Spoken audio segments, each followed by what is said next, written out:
Assalamu alaikum, dear student of grade 2.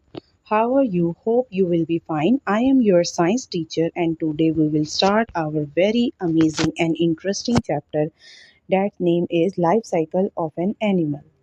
In this chapter, we will study about the different stages in the life cycle of a frog, and we will describe different changes in the life cycle of a frog. We all know animals need food, air, and water. They also need to have babies. Different animals have different ways of having babies. Some animals lay eggs while others give birth. In this chapter, we will study the life cycle of a frog. The frog begins its life as an egg. The mother lays egg in water.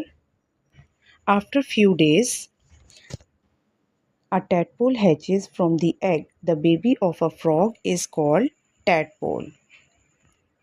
The tadpole has a gills like fish. It eats small plant. The tadpole has a tail and it swims in water. As the tadpole grows, its hind legs begin to grow.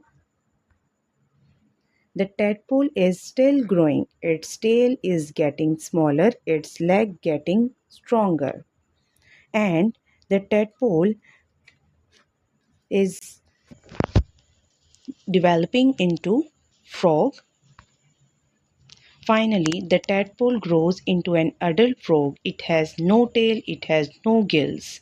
So, this is your chapter, and all the changes from egg to adult frog are the frog life cycle.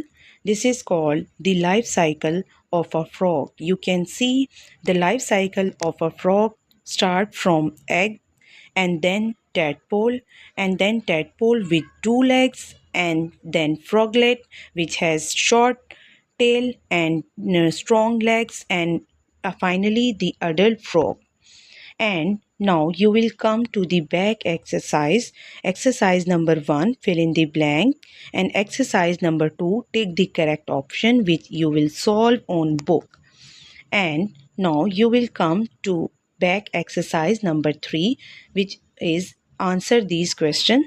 You will solve these, answer these questions on your notebook.